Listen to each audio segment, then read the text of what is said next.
Okay देखो, अपना क्या प्रॉब्लम, क्या प्रॉब्लम नहीं, इस चीज को समझो। हमने अभी तक अभी तक मेरा आवाज क्लियर आ रहा है ना? Sir.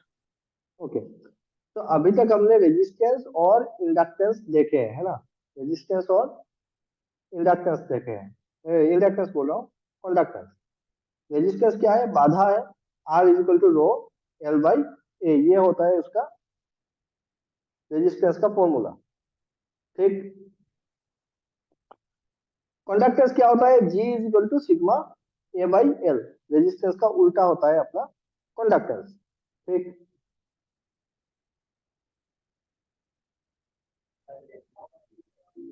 Nếu tôi là sẽ cảm ơn anh là là ta là gì mà con đi từ mặt. ठीक है, अब मैं क्या पूछ रहा हूँ कि ये अगर एक ब्लॉक है और उस ब्लॉक का यहां से लेके यहां तक इसका अगर लेंथ एल है, ठीक है, जैसा दिखाया है, जैसे अगर ये लेंथ इसका एल है और यहां से लेके यहां तक अगर इसका बी है, ये वाला लेंथ अगर एच है, तो इस कंडक्टर का जब हम लोग करंट गिवन डायरेक्शन में है तो रेजिस्टेंस कितना होगा वो निकालना है।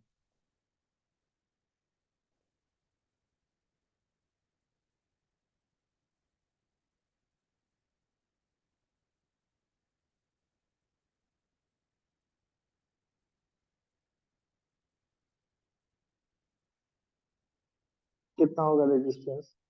R is equal to rho L by A होता है। यहाँ पे लेंथ क्या है वो बताओ मेरे को। लेंथ एल है। हम्म। हाँ, एरिया हम्म। कितना होगा? एरिया ऑफ क्रॉस सेक्शन कितना होगा? Area L into B. Area, area कितना होगा? Area of cross section L into B.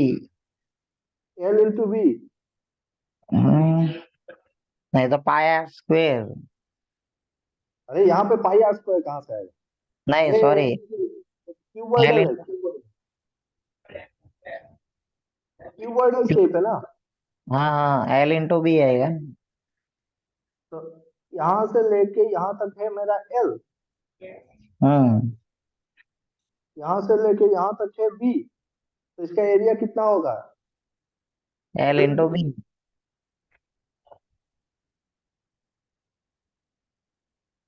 और लेंथ क्या होगा?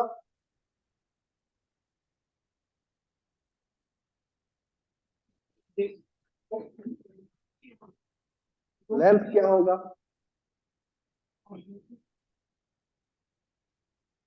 लेंथ एल होगा तो एरिया एल इंटू बी।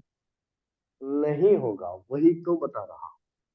क्यों नहीं हम्म। होगा ये देखो, मेरा करंट का डायरेक्शन क्या है? करंट का डायरेक्शन ये रहा, करंट ऐसे जा रहा है ना? हाँ तो एरिया बी होना चाहिए। नहीं, तो लेंथ क्या होना चाहिए? लेंथ बी होना चाहिए। हाँ, लेंथ लेंथ होगा बी। बी।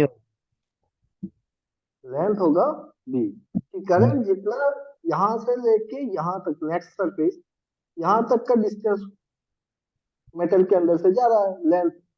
इसको लेंगे जिस डायरेक्शन से करंट का जो डायरेक्शन है, वो करंट का डायरेक्शन ही अपना लेंथ कहलाएगा। करंट के डायरेक्शन से ही मेटल के अंदर का जो जाता है। चश्मा क्या है कि चश्मा getting my point? Yes.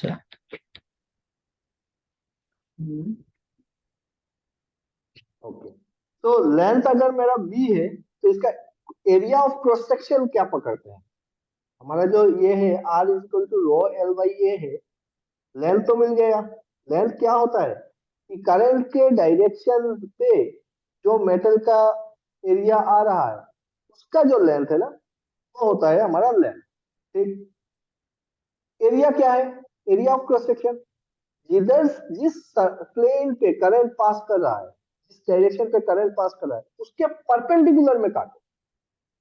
Perpendicular में तो बी इंटू एच।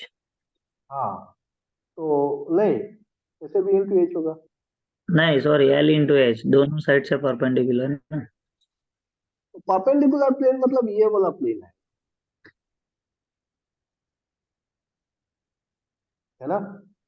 जब हम परपेंडिकुलर एक प्लेन पैरेलल पे होगा ना, काटते हैं, परपेंडिकुलर होगा। ये ऐसे आएगा ना, ऐसे काटेंगे इसको। ठीक है। हम्म हम्म तो परपेंडिकुलर प्लेन में काटने से अपने को क्या मिलेगा? L into H.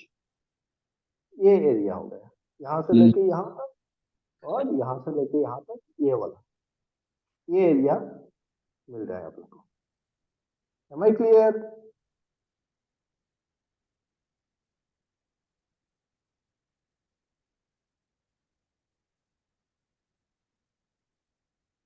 मुख्तार समझ में आया? तो एरिया हो जाएगा मेरा एल इंटू एच।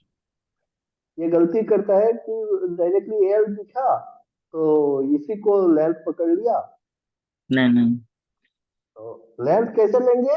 रेजिस्टेंस निकालने के टाइम पे किसी भी कंडक्टर का अगर रेजिस्टेंस निकालना है, जिस कंडक्टर का रेजिस्टेंस निकाल रहे हैं, हमको ये देखना है कि करंट कहाँ से घुस रहा है और किधर से निकल रहा है, इस डायरेक्शन में करंट जा रहा है। अगर यही क्यूबॉइडल होता तो कर लो ये सेम क्यूबॉइडल है और इसी में करंट का डायरेक्शन हम चेंज कर देते हैं। करंट का डायरेक्शन चेंज मतलब आपका रेजिस्टेंस चेंज हो जाएगा। ये मेरा एल है सेम पहले की तरह, लेकिन करंट अब की बार ना इधर से एंटर कर रहा है और इधर से लीव कर रहा है। हम्म। करंट इधर से घुसा, इधर से निकल गया। अब देखो लेंथ क्या है? लेंथ मेरा एल है। एल होगा। अब मेरा लेंथ एल है और एरिया ऑफ क्रॉस सेक्शन कौन सा हो गया? ये वाला हो गया। तो ये वाला एरिया मतलब क्या है? इधर है बी, इधर है बी। एच। एरिया हो जाएगा मेरा बी इंटू एच। तो रेजिस्टेंस कितना हो जाएगा? Resistance R will be equal to rho L L by B into, B. और यहाँ पे रेजिस्टेंस कितना हो जाएगा? Rho B by L into. H. क्या मेरी बात समझ में आई? यस। तो सेम चीज कंडक्टर्स पे भी सेम ही होगा। जो रेजिस्टेंस का होगा उसका रेसिप्रोकल ले लो, जितना रेजिस्टेंस निकला उसी को, रेजिस्टेंस का रेसिप्रोकल ही कंडक्टेंस होता है, तो रेसिप्रोकल ले लो।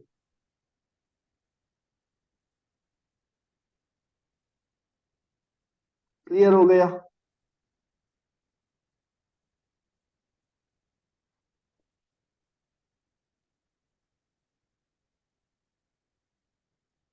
तो डायमेंशनल एनालिसिस अभी हम कर सकते हैं। डायमेंशन के ऊपर बेस करके किसी भी कंडक्टर का रेजिस्टेंस हम निकाल सकते हैं, rho R is equal to rho L by A करके। और उसके लिए सिर्फ कंडीशन क्या होना चाहिए? कंडीशन है मेरा टेम्परेचर जो है वो कांस्टेंट रहना चाहिए, है ना। कि टेम्परेचर अगर चेंज होगा तो फिर रेजिस्टेंस जो है वो भी चेंज होगा, रेजिस्टिविटी जो है वो भी चेंज होगा। किसी भी कंडक्टर का टेम्परेचर के साथ रेजिस्टेंस और रेजिस्टिविटी दोनों चेंज होता है। अब टेम्परेचर बढ़ने से रेजिस्टेंस बढ़ेगा कि घटेगा, ये कैसे पता चलेगा?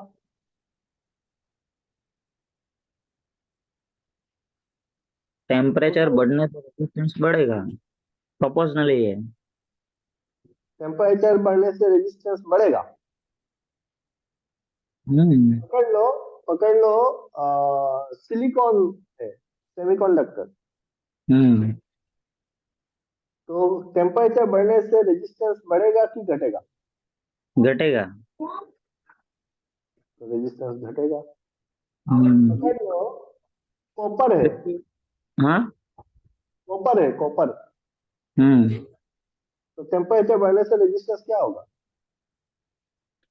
टेम्परेचर बढ़ने से रेजिस्टेंस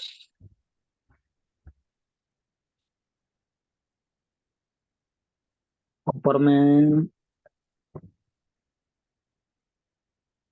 बढ़ेगा। बढ़ेगा। इसका बढ़ेगा। मतलब टेम्परेचर, हम नहीं बोल पा रहे हैं कि टेम्परेचर बढ़ने से रेजिस्टेंस घटेगा या क्या कहते हैं, बढ़ेगा, है ना। तो कैसे डिफाइन करें? देखो, अगर आपका कंडक्टर है, क्या है, कंडक्टर है, दैट इज मेटल है,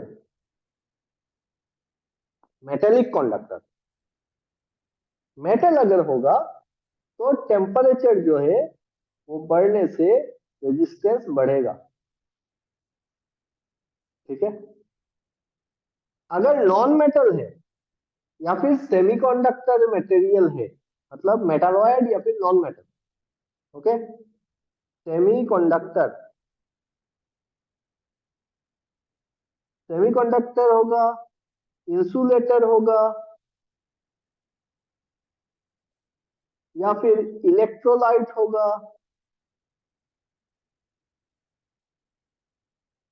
तो इन ऑल अदर केसेस आपका टेम्परेचर बढ़ने से रेजिस्टेंस घटेगा। ठीक। इसी के ऊपर बेस करके ना टेम्परेचर, ये डिपेंड करता है टेम्परेचर कोफिशिएंट ऑफ रेजिस्टेंस पे। ठीक है। तो इसी के ऊपर बेस करके हमने temperature coefficient of resistance define किया है। और मेटल का टेम्परेचर कोफिशिएंट ऑफ रेजिस्टेंस, जिसको हम लोग डिनोट करते हैं किससे, अल्फा से, टेम्परेचर कोफिशिएंट ऑफ रेजिस्टेंस, इसको डिनोट किया जाता है अल्फा से। और अगर आपका टेम्परेचर बढ़ने से रेजिस्टेंस बढ़ता है, मतलब resistance is directly proportional to temperature, then उस टाइप के मटेरियल को हम बोलते हैं पीटीसी मटेरियल, पॉजिटिव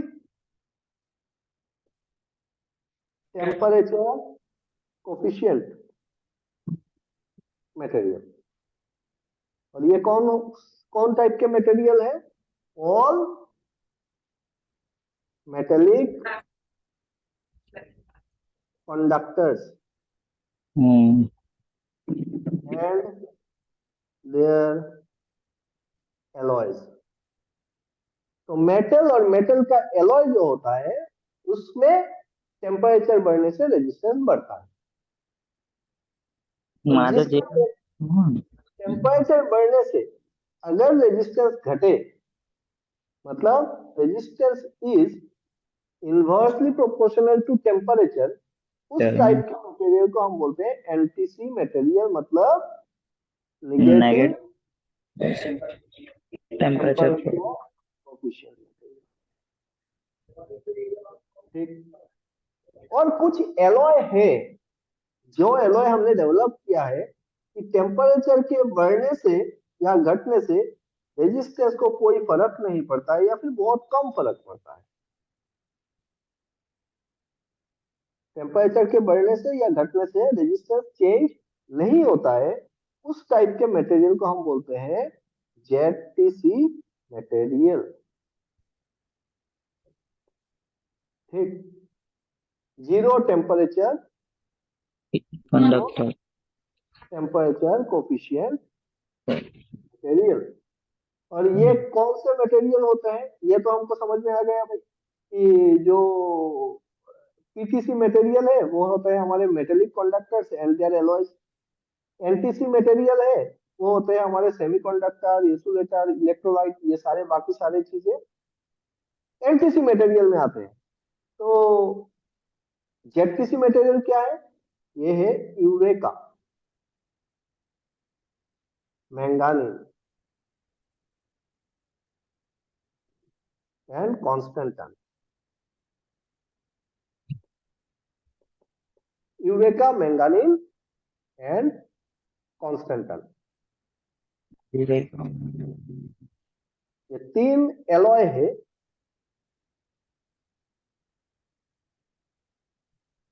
जो क्या है, ZPC कहलाते हैं।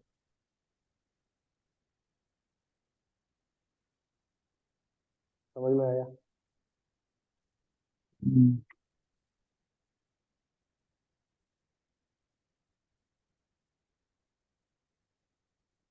यूरेका क्या है? यूरेका अलग से कुछ नहीं है, ये एक एलॉय है। इसका एलॉय है जिसमें कॉपर आपका 60% होता है और निकेल होता है 40%। उसी को यूरेका बोल रहे हैं। मैंगानीज में मैंगानीज एडेड है। मैंगानीज में क्या है, कॉपर आपका 84% है, उसमें मैंगानीज 12% है और निकेल है 4%, इसलिए इसको मैंगानीज कहते हैं। ठीक है। कॉन्स्टेंटेल का मैं भूल गया हूँ, ये सेम है ऐसे, कॉन्स्टेंटेल और यूरेका मोटा मोटी परसेंटेज थोड़ा सा अंतर होगा, कॉपर और निकल का ही होगा, 70-30 ऐसा कुछ। ठीक है, वो तो नहीं चाहिए। बट यूरेका क्या है, 60-40 का निकल कॉपर। मैंगानीज क्या है, उसमें मैंगानीज 12% है, निकल बहुत कम है उसमें। तो ये दो मटेरियल बन गए। अब इनका अहमियत क्या है, ये क्यों मैं इतना जोर दे रहा हूँ, ZTC मटेरियल बोल रहा हूँ, PTC बोल रहा हूँ। ये इसलिए जरूरी है कि इनके ऊपर बेस करके ना हम लोग अलग अलग प्रोडक्ट्स बनाते हैं। जैसे जो PTC मटेरियल है, पॉजिटिव टेम्परेचर कोफिशिएंट मटेरियल, इस प्रॉपर्टी के ऊपर बेस करके हमने एक बहुत ही इंपॉर्टेंट इंस्ट्रूमेंट बनाया हुआ है। कोई बता सकता है मुझको क्या, कौन सा इंस्ट्रूमेंट है? ये जो प्रॉपर्टी है PTC, पॉजिटिव टेम्परेचर कोफिशिएंट, उसके ऊपर बेस करके हम लोग एक बहुत ही इंपॉर्टेंट इंस्ट्रूमेंट यूज करते हैं। एनीवन? ये प्रॉपर्टी हम यूज करते हैं टेम्परेचर मेजरमेंट के लिए। RTD क्या बनाया है हमने? Register temperature detector. Temperature detector, detector. RTD। ये किसके ऊपर बेस है? ये बेस है हमारे PTC प्रॉपर्टी के ऊपर। Positive temperature coefficient material use करते हैं, मतलब हम लोग क्या यूज कर रहे हैं? हम लोग यूज करते हैं प्लेटिनम। PT100 यूज होता है, ये मॉडल नंबर है PT100। मतलब रेजिस्टेंस 0 डिग्री पे 100 ओम का रेजिस्टेंस होता है प्लेटिनम, इसीलिए इसको PT100 बोलते हैं। ठीक है,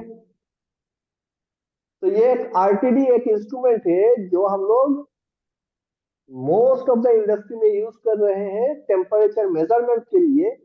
मेनली लो टेम्परेचर मेजरमेंट होता है। लो मतलब वेरी लो नहीं, लो मतलब पकड़ लो 0 to 300 डिग्री और सो।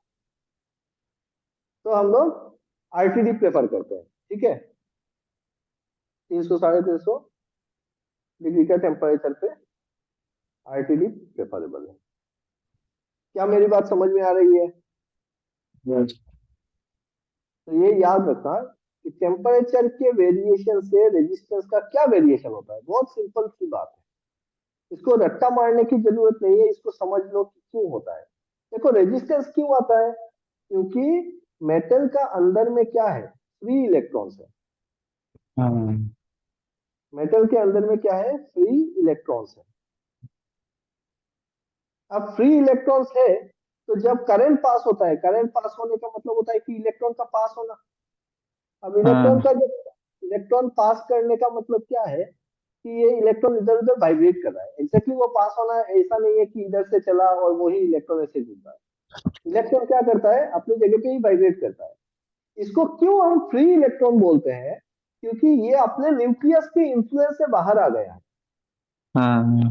ये इलेक्ट्रॉन अपना खुद का जो न्यूक्लियस है उसके इंफ्लुएंस से बाहर आ गया है और वो वाइब्रेट कर रहा है कहीं पे। तो ये अब मेटल बना है तो उसमें बहुत सारे लाखों करोड़ों एटम्स होंगे, मॉलिक्यूल्स होंगे, मिलके उस बना है ना?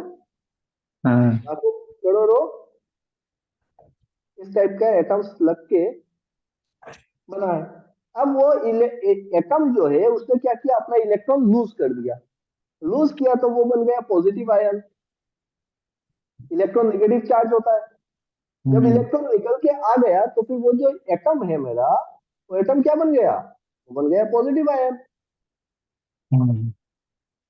अब ये पॉजिटिव आयन जो है ये मूव नहीं कर सकता है, ये स्टैटिक है।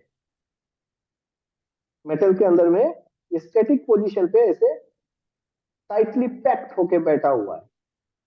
सॉलिड है भाई, है ना? लिक्विड होता तो फिर मूव करता, लेकिन molecule two molecule relative displacement नहीं होता उसका। समझ में आ रहा है बात मेरी? अब ऐसा एटम बहुत सारे बैठा हुआ है जो पॉजिटिव आयन बन गया है, और उसमें से सब से कुछ इलेक्ट्रॉन निकल के इधर उधर वाइब्रेट कर रहा है इसीलिए उसको फ्री इलेक्ट्रॉन कहते हैं। अब ये इलेक्ट्रॉन जब दूसरे इलेक्ट्रॉन के पास जाएगा तो क्या करेगा? एक इलेक्ट्रॉन दूसरे इलेक्ट्रॉन को क्या करेगा? रिपेल करेगा। Same nature charge repel each other, है ना? Same nature charge repel each other, और opposite nature attract each other. अब ये इलेक्ट्रॉन जब वाइब्रेट कर रहा है, जब वो दूसरे इलेक्ट्रॉन के पास गया तो इसने रिपल किया, और जब वो इस आयन के ऊपर से जा रहा है तो वो उसको अट्रैक्ट कर रहा है। यही कारण होता है ताकि हमको रेजिस्टेंस देखने को मिलते हैं। ये जो रेजिस्टेंस आता है ये इसी कारण से होते हैं, क्योंकि ये इलेक्ट्रॉन फ्रीली मूव नहीं कर पा रहा है। अगर वो बहुत अच्छे से मूव कर जाता तो जितना अच्छे से मूव करेगा उतना रेजिस्टेंस कम होगा। समझ में आ रहा है मेरी बात मुख्तार? Yes sir. तो जब टेम्परेचर बढ़ता है ना, तो इस इलेक्ट्रॉन को क्या होगा? टेम्परेचर बढ़ने से इलेक्ट्रॉन को एनर्जी ज्यादा मिलेगी। ज्यादा एनर्जी मिलेगी तो वो ज्यादा वाइब्रेट करेगा। ज्यादा वाइब्रेट करेगा तो ज्यादा पोल्यूशन होगा, तो उसको ज्यादा रेजिस्टेंस मिलेगा। क्लियर? तो टेम्परेचर बढ़ने से मेटेलिक कंडक्टर में रेजिस्टेंस बढ़ता है, क्योंकि उसमें ऑलरेडी फ्री इलेक्ट्रॉन्स है, वो बहुत ज्यादा वाइब्रेट कर रहा है तो रेजिस्टेंस बढ़ रहा है। अब पकड़ते हैं इंसुलेटर है। इंसुलेटर अगर होगा तो उसमें तो कोई फ्री इलेक्ट्रॉन है ही नहीं, हम्म। है ना? वो सारे के यस। सारे क्या है? पूरा टाइटली पैक्ड एटम्स है। अब हम क्या कर रहे हैं, ये इलेक्ट्रॉन जो है वो सब इसी न्यूक्लियस के अंदर में ही बंद है, न्यूक्लियस के चारों तरफ घूम रहा है, वो निकल के नहीं आ पा रहा है। इसीलिए वो इंसुलेटर है, करंट पास नहीं हो रहा है, चार्ज फ्लो नहीं हो रहा है। अब जब आप इसमें टेम्परेचर दोगे, जब हम इसमें टेम्परेचर देंगे तो टेम्परेचर राइज करने के साथ साथ इसके इलेक्ट्रॉन को एनर्जी मिल रही है। एनर्जी मिल रहा है, इतना एनर्जी मिल गया, वो अपना न्यूक्लियस को छोड़ के निकल के आ गया। जब निकल के आ गया तो इसमें से करंट फ्लो करने लगा। हम्म। तो इसका मतलब क्या हुआ? रेजिस्टेंस कम हो गया। पहले करंट नहीं जा रहा था, इनफिनिट रेजिस्टेंस था, अभी करंट फ्लो होने लगा तो इसका रेजिस्टेंस घट गया। इंसुलेटर के केस में रेजिस्टेंस घट गया। समझ में आया? हम्म। सेमीकंडक्टर के केस में सेम है। एब्सोल्यूट जीरो टेम्परेचर पे, एब्सोल्यूट जीरो टेम्परेचर पे क्या हो जाएगा? जीरो टेम्परेचर पे एब्सोल्यूट जीरो टेम्परेचर पे क्या हो जाएगा सेमीकंडक्टर पे? कंडक्टिव ही रहेगा ना। नहीं, semiconductor will behave like insulator. Absolute zero temperature पे कोई भी हाँ इलेक्ट्रॉन हाँ। और होल नहीं रहेगा। ठीक है? हम्म। तो semiconductor will behave like insulator. जैसे जैसे टेम्परेचर बढ़ेगा रूम टेम्परेचर पे इलेक्ट्रॉन निकलेगा। इलेक्ट्रॉन निकलेगा तो होल बनेगा, इलेक्ट्रॉन और होल पेयर बनेंगे, तो वो हाँ, कंडक्टर की तरह बिहेव पोलर करेगा। एप्लीकेशन और वो बराबर रेजिस्टेंस टेम्परेचर। उसका कम होगा।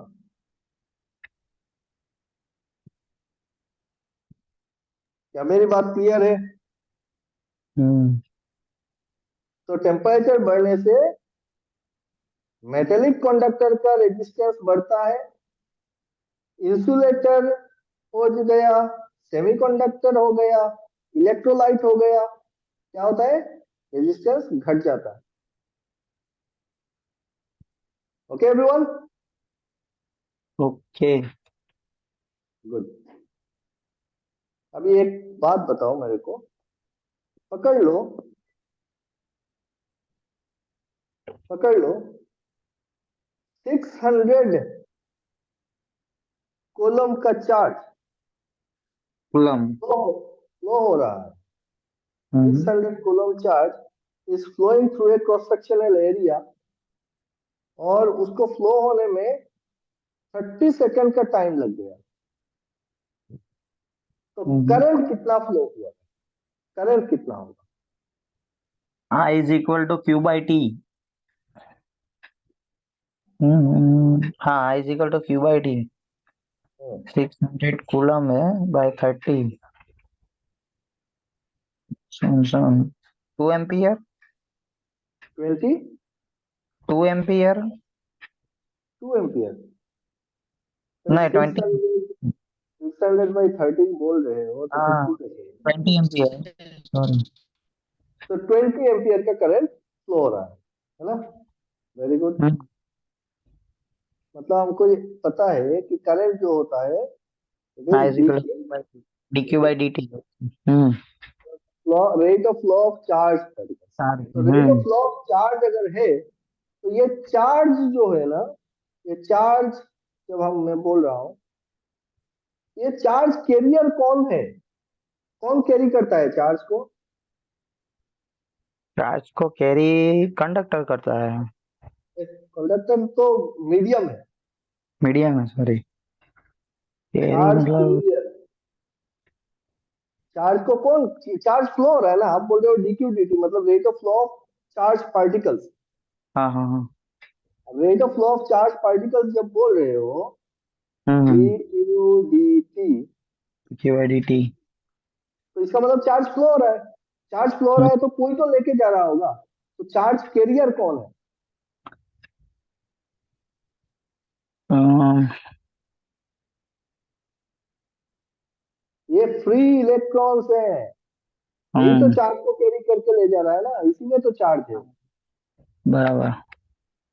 तो फ्री इलेक्ट्रॉन्स, अब क्या सिर्फ फ्री इलेक्ट्रॉन्स ही है क्या, और कुछ चार्ज को कैरी करता है? देखो फ्री इलेक्ट्रॉन्स होगा हमारे मेटल के केस पे, कंडक्टर के हम्म केस पे। मेटेलिक हम्म कंडक्टर अगर है तब उसको फ्री इलेक्ट्रॉन्स मिल रहा है ना? अगर ये इलेक्ट्रोलाइट होता तो, अगर वो सॉल्ट सॉल्यूशन है, हम्म इलेक्ट्रोलाइट है, तो उसमें तो फ्री इलेक्ट्रॉन्स नहीं है ना। उसमें क्या हम्म। है? इलेक्ट्रोलाइट में क्या है? आयंस है, पॉजिटिव नेगेटिव, दोनों। पॉजिटिव एंड नेगेटिव आयंस है। पकड़ लो NaCl का सोल्यूशन है, sodium hmm. Chloride, Na plus Cl minus, तो चार्ज कौन कैरी करेगा? आयंस से कैरी करेंगे। क्लियर? अब क्लियर। पकड़ लो मेरा सेमीकंडक्टर है, सेमीकंडक्टर है, तो हम्म। सेमीकंडक्टर में कौन चार्ज कैरी करेगा? भाई उसमें फ्री इलेक्ट्रॉन्स भी है, ये इलेक्ट्रॉन है ही नहीं। होल्स है, पॉजिटिव होल्स, और negative charge electron, positive charge hole. और क्या है? पकड़ लो गैस है, हॉट गैस है, गैस में कौन करेगा? तो गैस में इलेक्ट्रॉन भी रहेंगे और आयन। क्लियर? समझ में है?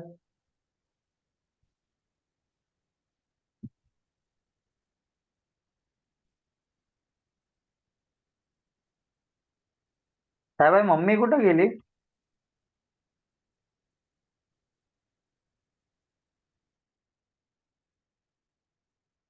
ठीक है मुक्ता,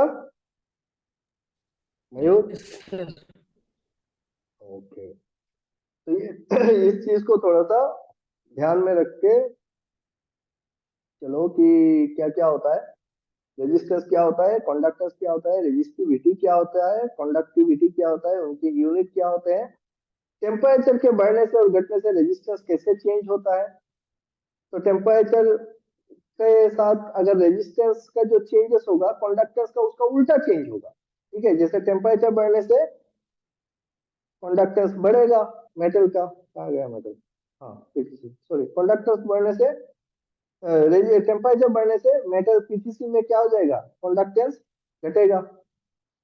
इसमें कंडक्टेंस, इंसुलेटर में कंडक्टेंस बढ़ेगा। समझ में आ रहा है?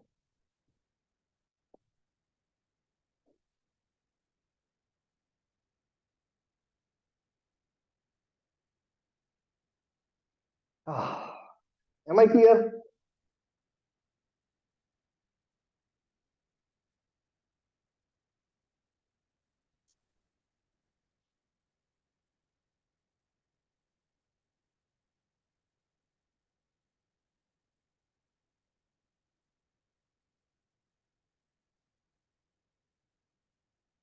तो अभी एक काम करो, एक न्यूमेरिकल कर लिया है।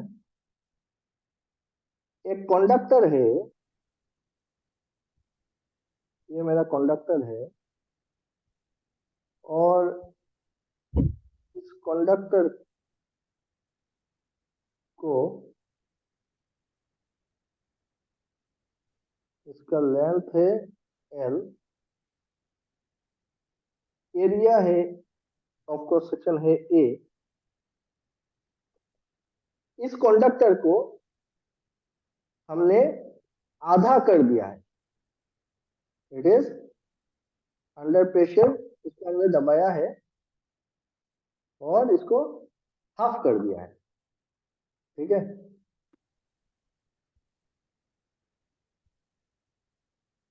इसका जो रेजिस्टेंस था, ये रेजिस्टेंस था 16 ओम का। अभी मेरे को बताओ कि नया रेजिस्टेंस जो होगा इसका, इसको काट के आधा नहीं किया है, कैसे आधा किया है इसको, इसको प्रेस करके आधा किया है। ठीक है, compressed, compressed to half of its length, compressed to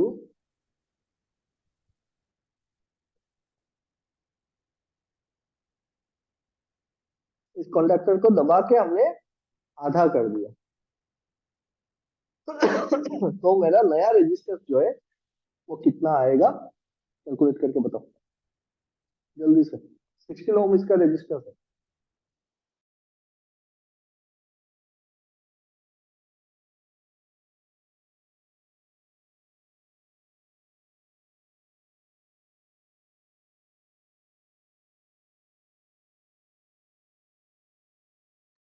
ભાઈ નહીં આવવા દે ને તો હું વાંધો છે. બીજું કોણ આવતી છે એની અંદર? આને અંદર મૂકી દે. ઉર્જા એટલી નહીં.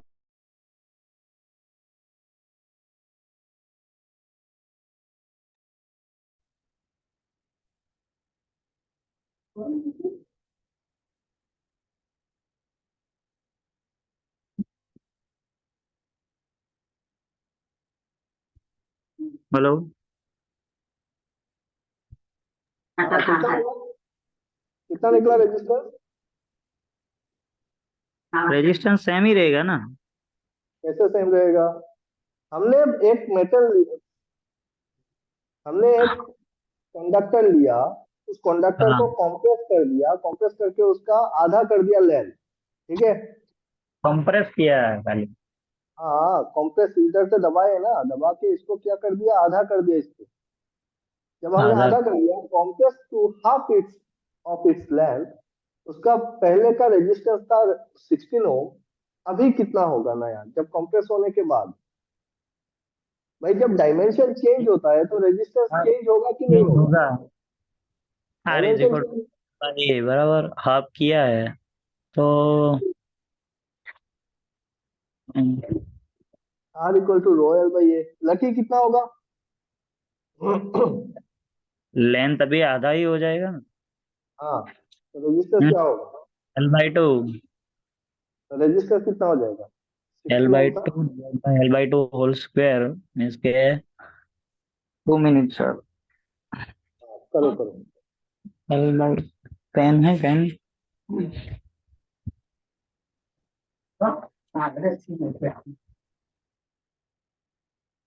कितना डिग्री क्यों खोला? डिग्री कोई सा है, तो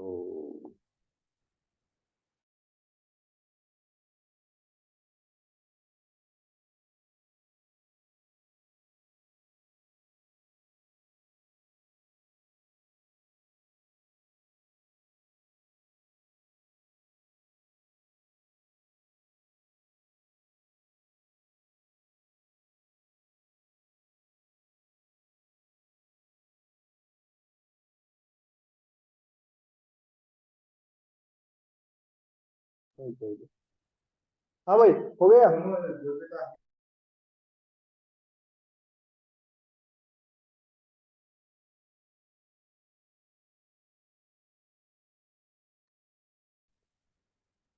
लकी हो गया? नहीं सर। क्यों नहीं हुआ? कितना बार कर चुके हैं इस टाइप का प्रोग्राम? मुख्तार भाई, हमने लेंथ आधा कर दिया है, तो रेजिस्टेंस का क्या होगा? सर आधा होगा क्या? कैसे रेजिस्टेंस आधा हो जाएगा? अब देखो ना, R is equal to rho L by A. ठीक है चलो, मैं फिर से एक बार करता हूँ। जब हमने लेंथ को आधा कर दिया, इसको कॉम्प्रेस कर दिया ना यहाँ से दबा के, ऐसे कॉम्प्रेस कर दिया है ना, तो लेंथ इसका हो गया कितना? L by to. Length L by to हो गया, लेकिन एरिया क्या हुआ? एरिया मेरे को पता है क्या? एरिया कितना हो गया? अगर आप इस चीज को दबाओगे, यहाँ से प्रेस करोगे, इसको अगर ऐसे प्रेस करेंगे, तो लेंथ तो आधा होगा, इसका एरिया बढ़ेगा कि घटेगा?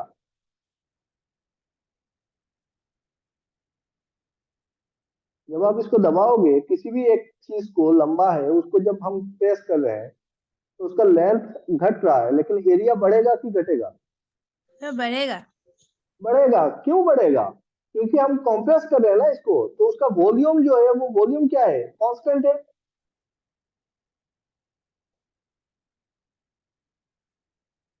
वॉल्यूम मेरा कांस्टेंट है।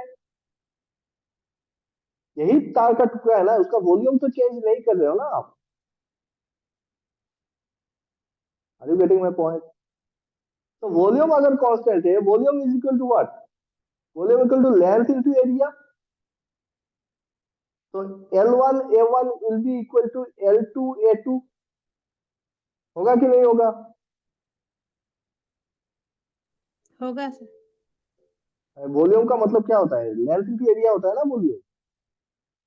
तो L1 A1 equal to L2 A2 होगा। तो अभी L1 L2 क्या है?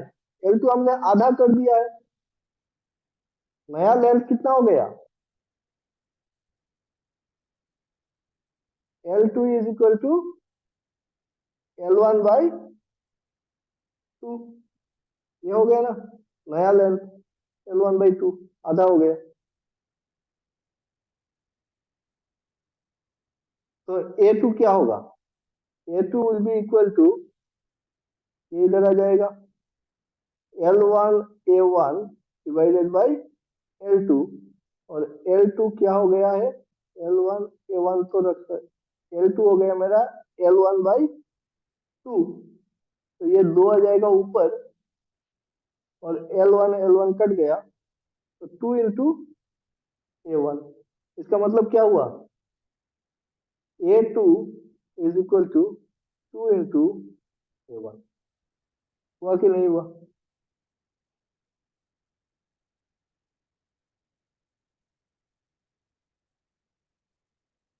बोलो। जब हमने लेंथ को आधा कर दिया, एरिया क्या हो गया? एरिया डबल हो गया। लेंथ आधा हुआ मतलब एरिया डबल हो गया, क्योंकि उसका वॉल्यूम कांस्टेंट है। हम काट के नहीं, इसलिए मैंने बोला इसको काटे नहीं है। अगर हम काट देते ना इसको, यहाँ पे लेंथ को आधा करते, आधा टुकड़ा कर देते, दो टुकड़ा कर लेते, तो उसका एरिया सेम रह जाता। एरिया चेंज नहीं होता, सिर्फ लेंथ आधा हो जाता। ठीक है, उस केस में तुम्हारा रेजिस्टेंस क्या हो जाता, आधा हो जाता। लेकिन अभी क्या किए, कॉम्प्रेस किए हैं।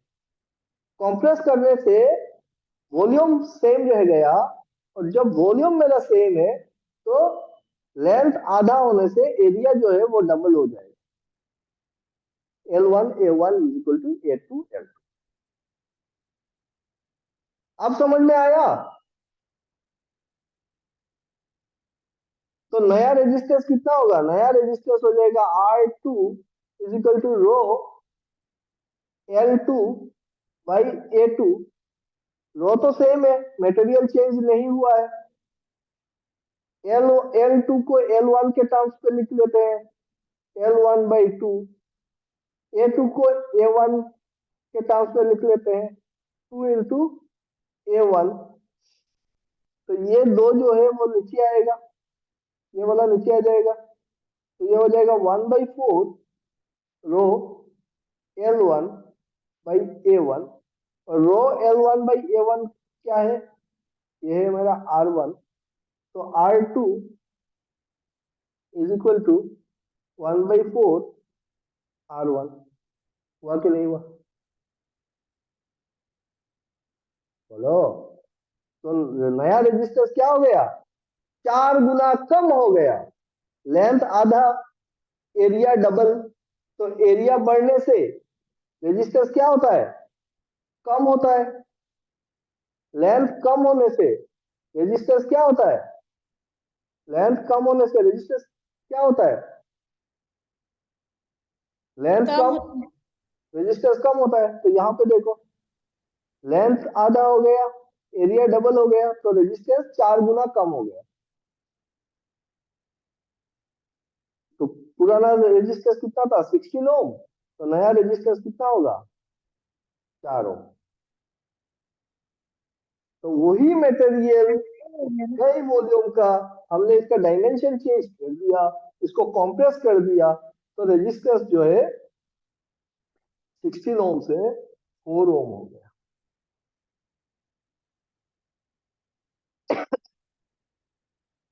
मुख्तार,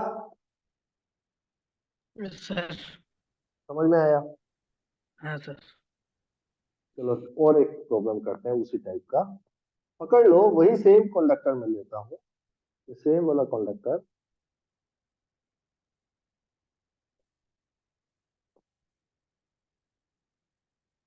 सेम कंडक्टर ले लिए। इस बार हम क्या करते हैं, इसको इसको खींच के डबल कर देते हैं।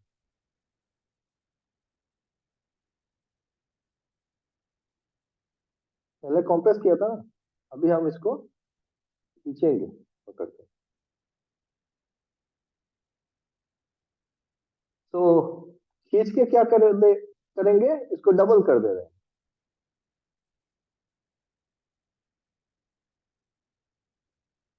खींच के इसको डबल कर देंगे। समझ में आ रहा है? तो बताओ तो कितना होगा रेजिस्टेंस। सेम पहले जैसा ही है। लेंथ आपका कितना है, लेंथ है आपका L1, एरिया है A1, और resistance R1 is equal to 16 ohm. Now it is stretched.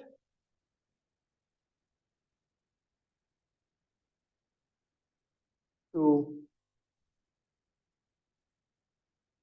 Double.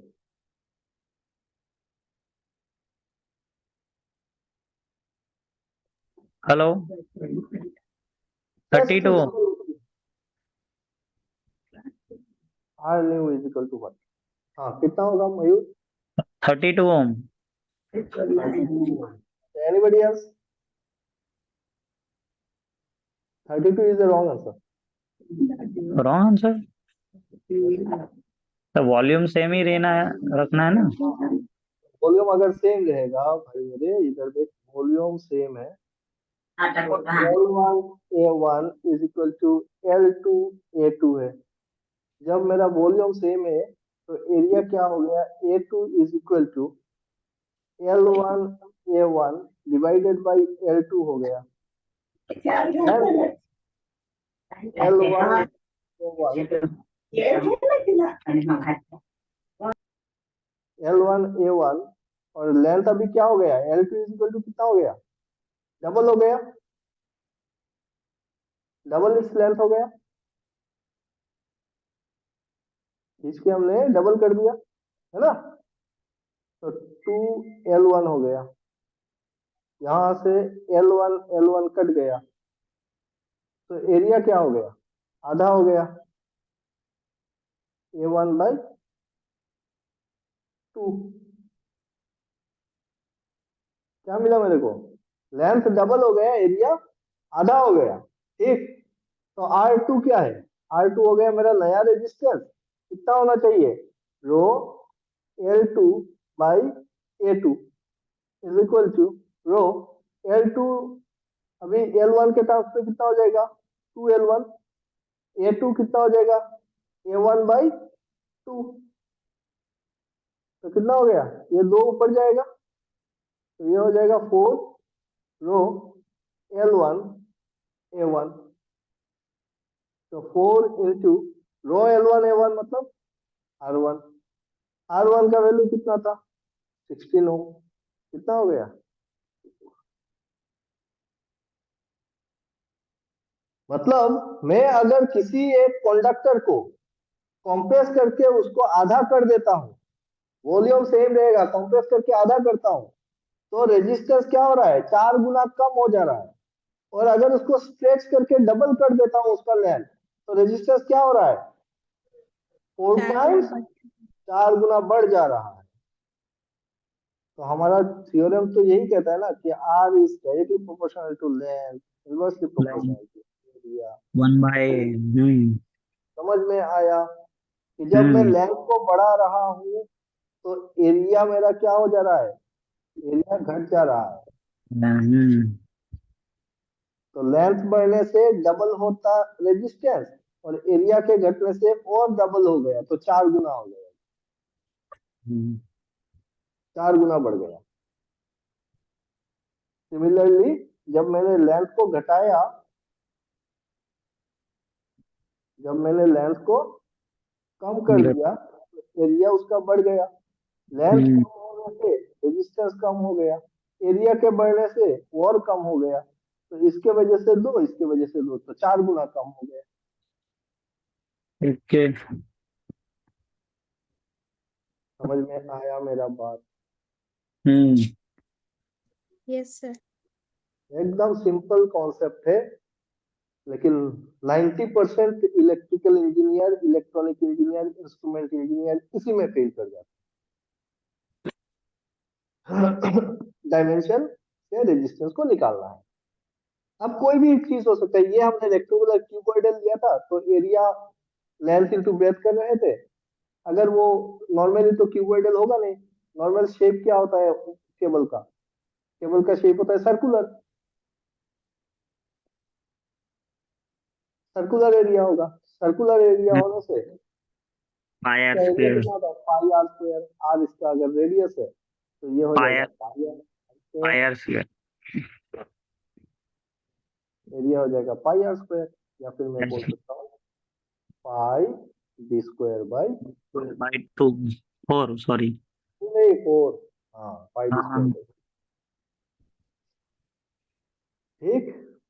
तो चलो आज के लिए यहाँ पे खत्म करता हूँ, आप लोग इस चीज को और थोड़ा सा देखो, रेजिस्टेंस और जो जो बताया मैंने इसको नोट कर लेना, ये पीडीएफ आपको ऐप में मिल जाएगा, अपने बैच में मिल जाएगा, ठीक है, पूरा पीडीएफ फॉर्मेट में मिलेगा, आप लोग खुद अपना नोट्स खुद से बनाओ और सिस्टमेटिक ऑर्डर पे चीजों को प्रैक्टिस करते रहो, बहुत ज्यादा दौड़ना नहीं है, भागना नहीं है, लेकिन चीजों का जो कॉन्सेप्ट है ना, वो कॉन्सेप्ट क्लियर होना चाहिए कि कैसे हो रहा है, क्यों हो रहा है, तब जाके मजा आता है पढ़ने में, है कि नहीं भाई। Yes sir. आज कितना तारीख है, 5। आज 5 तारीख हो गई।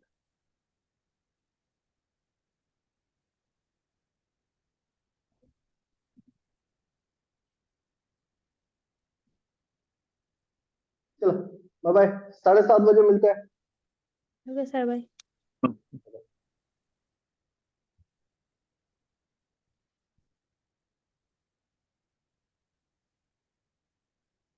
सेवन थर्टी सेम लिंक, इससे ये नहीं, वो जॉब वाला नहीं, वो कर, ठीक है। ओके।